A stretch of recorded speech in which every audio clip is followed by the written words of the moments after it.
Salut, c'est Daria. Qu'il est bon de lire la parole de Dieu ensemble. Je prie que le passage d'aujourd'hui puisse t'inspirer et t'aider à comprendre un peu plus le caractère de notre Seigneur et Sauveur Jésus-Christ. Lisons Jean 15, versets 18 à 21. En ce temps-là, Jésus disait à ses disciples, « Si le monde a de la haine contre vous, sachez qu'il en a eu d'abord contre moi. Si vous apparteniez au monde, le monde aimerait ce qui est à lui. Mais vous n'appartenez pas au monde, puisque je vous ai choisi en vous prenant dans le monde. Voilà pourquoi le monde a de la haine contre vous. Rappelez-vous la parole que je vous ai dite. Un serviteur n'est pas plus grand que son maître. Si l'on m'a persécuté, on vous persécutera vous aussi. Si l'on a gardé ma parole, on gardera aussi la vôtre. Les gens vous traiteront ainsi à cause de mon nom, parce qu'ils ne connaissent pas celui qui m'a envoyé. Le monde aime ce qui est à lui.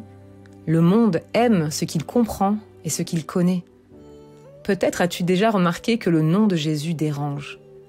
Il ne laisse pas indifférent et parfois on peut même être confronté à des réactions violentes à son encontre ou dans le simple fait de dire que l'on est chrétien. Alors quand on lit ce passage, on comprend pourquoi. Le monde aime ce qui lui appartient. Depuis que nous avons accepté Jésus comme Seigneur et Sauveur, nous vivons peut-être encore dans ce monde, mais nous ne faisons plus partie de ce monde. Nous sommes des enfants de Dieu et notre monde est le royaume de Dieu. Quand nous comprenons ça, il paraît évident que le monde ne peut nous aimer. Il y a tout de même quelque chose à faire, c'est de partager la bonne nouvelle à ceux qui ne la connaissent pas. Puisqu'à la seconde où une personne a la révélation de ce nouveau monde, alors son intelligence sera renouvelée et ses yeux seront ouverts pour comprendre le royaume de Dieu, l'amour inconditionnel du Père et l'œuvre de Jésus à la croix. Comment partager la bonne nouvelle ? Lisons le verset juste avant.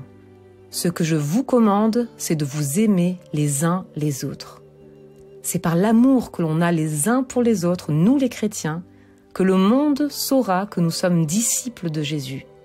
Ils seront interpellés. Certains réagiront de manière négative, mais pour d'autres, ce sera une porte du salut. Nous pouvons faire face à la haine ou à des commentaires fâcheux, à des insultes ou à des moqueries quand nous parlons de Jésus ou quand nous partageons notre foi. Mais nous pouvons aussi simplement être une lumière dans ce monde, dans notre quotidien. Une lumière qui éclairerait le chemin de ceux qui sont perdus pour qu'ils puissent enfin voir et comprendre l'œuvre de Dieu. Alors que veut dire vivre le royaume de Dieu ? C'est vivre les valeurs de Dieu dans son quotidien, avec sa famille, ses amis, son collègue de travail ou ses voisins. Les valeurs de l'amour, du pardon, du partage, de la bienveillance et encore tant d'autres que l'on retrouve dans la Bible et qui reflètent le caractère de Dieu. Je t'encourage aujourd'hui à essayer de mettre en pratique les valeurs de Dieu dans ta journée. Parce que n'oublions pas, nous vivons dans ce monde, mais nous ne sommes pas de ce monde. Sois béni et bonne journée.